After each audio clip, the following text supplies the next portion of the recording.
Should you play League of Legends? Let's find out right now.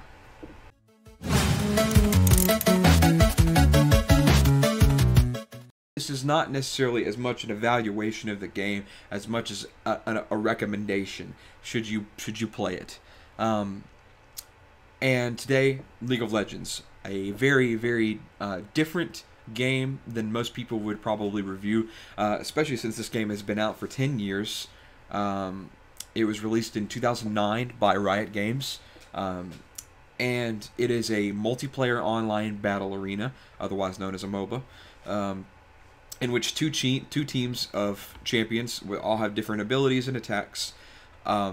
They each have a base, and your job is to push the other team back into their base and destroy what's called their nexus, which is like the foundation of their base. So I'll be rating these games and recommending them based off of their story, gameplay, presentation, and overall quality. So starting with the story, this is a different kind of game than most, because its story is not really a central focus. It's not a cornerstone of the point of this game. It is more of a extra tacked on bonus that will be there for those who enjoy it. The lore of each character is presented in its tab along with the character abilities and such. And so it's different in that regard. In that aspect, it's fine. It's there for, like I said, for those who want it. But it's not accented enough in the overall scheme of the game. Gameplay wise, though, this is the meat and potatoes of the game. It is focused on skill oriented, quick actions and well thought out, most of the time, ideally, well thought out gameplay, decision making, and micromanaging as well as macromanaging on the map, seeing as there are a couple different kinds of modes in this game, but the main one is the 5v5 Summoner's Rift, which is this game mode that's played at the competitive level. It's played at the very beginning of the game, in the tutorials, all the way up to finals LCS mode.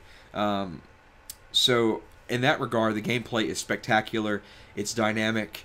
It's different every single time from person to person, every game, every matchup. The items that you buy, where you place wards, what abilities you're maxing first, what runes and masteries you take into the game. And then from there, it's a lot of depending upon your teammates and what the enemy's doing, if they're good, if they're bad, if they're new, if they're having a bad day, if they're having a good day. And that's where things start to get bad. The biggest problem with this game is the toxicity of its community. And because I've played this game, I can speak for a lot of it. I've started playing probably about 5 years ago. I started in about middle school, and I put it down. It wasn't really my thing. Picked it back up and got sucked in instantly. It was really addicting. But it's also super time sucking, because games can last as short as 10 to 15, 20 minutes, and they can go as long as the longest I've had is an hour and 20, hour and 15 minutes. And every single one of them is like that. Sometimes it takes a really long time to get into a match.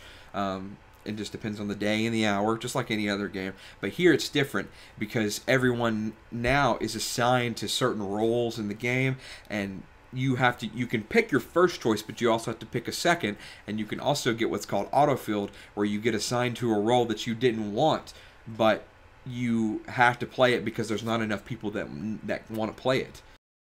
In that regard, the gameplay is great, and it's solid, and it's ever adapting. The metas are changing the game with every single update. The developers are working hard, whether people see it that way or not, because people are biased in general, but the Riot Games developers are working, and they hear everything that we do.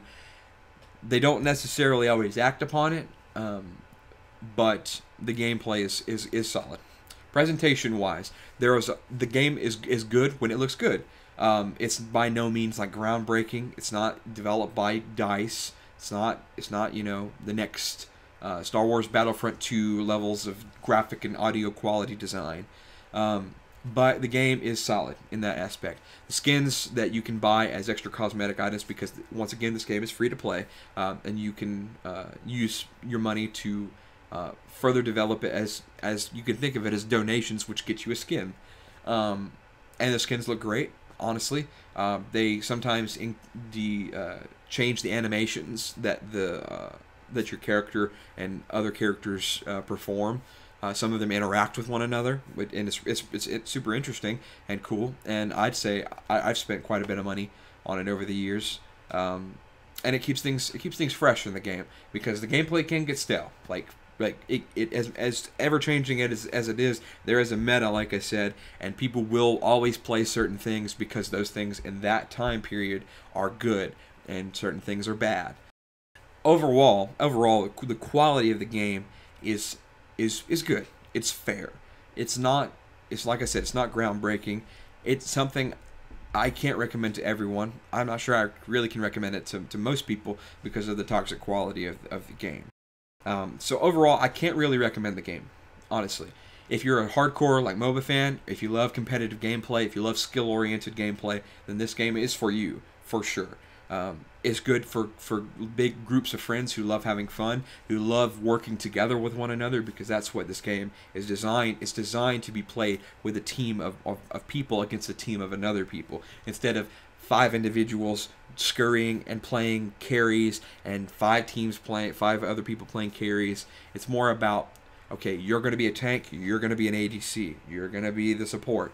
And I just can't recommend it, especially not in its current state.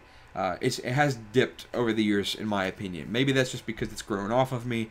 I don't know. But personally, I can't recommend it. I'll leave that to you for you to decide. But for me, I would give this game a final verdict of a 6 out of 10, slightly above average. It's by no means terrible. It's slightly above average because of the quality overall of the game is worth a certain portion of an audience of the audience's time. Those people who are willing to get past that toxicity, and hopefully not contribute to it, because gosh, we don't need any more of that. It is well worth some people's time, and it's also fun to watch professional players do well. It's really awesome to watch some of my favorite YouTubers, like I'm a Cutie Pie and Red Mercy. They're really, really great content creators, streamers, and people. So I highly recommend that you guys go check them out if you get the chance. But for me, 6 out of 10. I would say try and stay away from it, personally.